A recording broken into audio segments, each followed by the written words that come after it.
Hello and welcome to another video. I am Ahmed, leading the IELTS and PD department at Edify Group of Companies. आज हम बात करेंगे कि कौन सा टेस्ट सेंटर बेहतर है. I just get this question so many times whenever students have to book their tests through our portal. Their first question is always going to be कि हम JNS वाला सेंटर सेलेक्ट करें या फिर हम FC college वाला centre select करें या फिर हम इस्लामाबाद में USCFP वालों का जो सेंटर है वो सेलेक्ट करें. So which center is going to be the best for our test? So I just wanted to debunk this myth कि इसमें क्या इंट्रिकेसीज हैं, इसमें क्या डिटेलिंग है. So let's talk about that. पहली बात तो ये कि आपकी जो प्रिपरेशन है that is the major prerequisite of appearing good in any kind of test. अगर आपके पास लैक ऑफ कॉन्फिडेंस है या फिर आप फुली प्रिपेयर्ड नहीं हो हर क्वेश्चन टाइप के लिए तो फिर तो आपको कोई भी सेंटर हो आपको मसला आने वाला है. It doesn't have to do anything with the centre. It is the first thing that has to do is performing good has to do with your preparation. दूसरी एलिमेंट आपने ये इसका ख्याल रखना होता है कि देखो जब टेस्ट के लिए अपीयर हो रहे हो और चूंकि पीटी एक ऐसा टेस्ट है जिसके अंदर हमारी स्पीकिंग है वो ऑटोमेटेड है यानी कि एआई उसको असेस कर रहा है और हमने एक फिक्स क्राइटेरिया के ऊपर उसको बोलना है. तो अगर आप शुरू में ही हेजिटेंट हो that is going to be your first section and you are hesitant और आपकी अगर आवाज वगैरह थोड़ी सी कांप रही है या फिर आप घबराए हुए हो तो उस चक्कर में आप अपना स्पीकिंग खराब कर लोगे और बाद में हो सकता है कि you might blame that institute for not conducting the test really well कि शोर था, इक्विपमेंट ठीक नहीं थे या ऐसा कुछ था. So the problem might be in your speaking because if the speaking is not good automatically your reading will get affected और आपके बाकी sections भी थोड़े बहुत उससे hurt हो जाएंगे. मतलब अगर let's say आपसे repeat sentence जो है वो अच्छा नहीं होता तो listening में भी obviously content में आप marks कटवा रहे हो.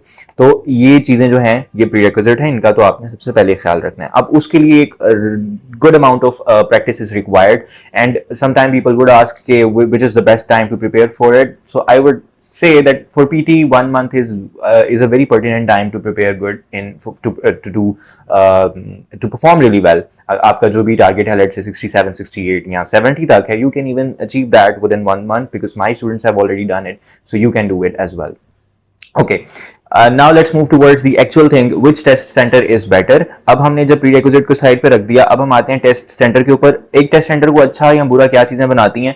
सबसे पहले तो ऑब्वियसली उनके इक्विपमेंट्स यानी कि उनके पास जो हेडफोन्स हैं उनके पास जो सिस्टम्स लगे हुए हैं वो कितने अप्रोप्रिएट हैं, वहां पर इंटरनेट वगैरह की फैसिलिटी जो है वो कितनी जबरदस्त है और फिर उसके बाद उनका स्टाफ कैसा है.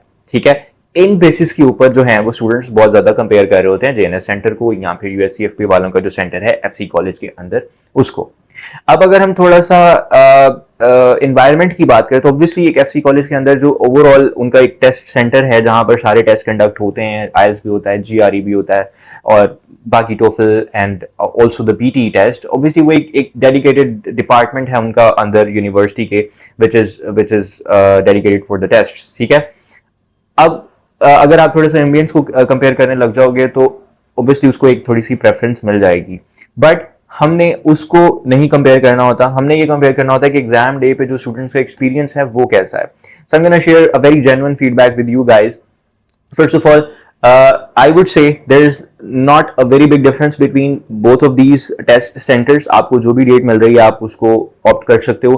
आपको बिला वजह स्टॉल करने की जरूरत नहीं और ये कहने की जरूरत नहीं कि मुझे एफसी में मिलेगा तो मैं सिर्फ तभी टेस्ट बुक करवाऊंगा वरना मैं जेएनएस में बुक नहीं करवाऊंगा because previously people did not have good experience. May be in the beginning they did not have but for now they are appearing in the test and they are performing well. मेरे अपने कुछ जानने वालों ने JNS में test दिया recently. They did very good job. Recently a student of mine, Moin, gave his test in JNS center and he scored 68 overall. और इसी के बरक्स लास्ट जो है हमारे पास last September के अंदर two of my students, Pakiza and Saira, appeared in the test and they gave it in FC College and both of them did really good. One of them scored 67. So अगर दोनों centre में बच्चे 67, 68 overall score कर रहे हैं तो it means के it has a lot to do with the preparation not with the test centre. उनके पास प्रॉपर अगर उनको पियर्सन वालों ने गो हेड दिया हुआ है टेस्ट कंडक्ट करने के लिए तो obviously they have checked all the things and they are responsible providing you the facilities that they need. आपका अगर हेडफोन वहाँ पे प्रॉपर नहीं है तो ऑब्वियसली जब आपको शुरू में टाइम मिल रहा है तो बजाय कि आप बैठे रहो और उसको उसी तरह से टेस्ट कंडक्ट करो। अगर आपको लगता है कि हेडफोन प्रॉपर नहीं है तो जस्ट रेज अ कंसर्न, और जहाँ वहाँ पर जो भी इन्विजिलेटर आप उनको बताओ कि मेरा हेडफोन चेंज कर दें या फिर मेरा सिस्टम चेंज कर दें या जैसे भी है, मतलब they would be able to help you if you have any problem. So don't just let the problem को इग्नोर, आपने उसको देखना है और उसको रिजॉल्व करवाना है अगर कोई प्रॉब्लम है। और जरूरी नहीं है कि ये प्रॉब्लम सिर्फ जेएनएस में आ सकता है, हो सकता है कभी कभार एफसी कॉलेज के अंदर जो सेंटर है हमारे पास यूएस विक्ट वालों का, उनको भी अक्सर प्रॉब्लम आ सकता है। For instance when I gave my GRE test, तो वहां पर there was a delay of at least 1.5 hour just because of some internet problem and I had to wait in the waiting area for my exam. तो जो मेरी actual date थी उससे 1.5 घंटा बाद शुरू हुआ था। But it does not mean that the test centre is not good, they actually communicated it really well. उन्होंने शुरू में जाती बता दिया था कि if you want to reschedule your test we can do that for you, but if you want to wait that is your choice. So I chose to wait because I didn't have time to reschedule it। तो बताने का मकसद ये है कि आपका आप वो कम्युनिकेट करते हैं आपके साथ प्रॉपरली, वो आपके साथ अच्छे से कह लो कि गेट अलॉन्ग भी करते हैं, because it's their responsibility to conduct these tests and a very big responsibilities on their shoulders as well. तो आपने इस चीज़ से बिल्कुल भी ओवरवेल्म नहीं होना। तो मैं जो जितने भी लोग इसको सुन रहे हैं मैं उन्हें यही कहूँगा कि सेंटर इतना ज़्यादा उसमें रोल अदा नहीं कर रहा, दोनों के पास इक्विपमेंट्स अच्छे हैं, दोनों के पास फैसिलिटीज़ अच्छी हैं। आप प्रेफरेंस की तरफ मत जाओ, आप ये देखो कि आपने टेस्ट कब देना है, कौन सी आपकी प्रेफरेंस है, और आप उस हिसाब से टेस्ट बुक करवाओ। So both of the testings are really good and if you are thinking of appearing in the coming month you can also reach out to us because we have an official portal.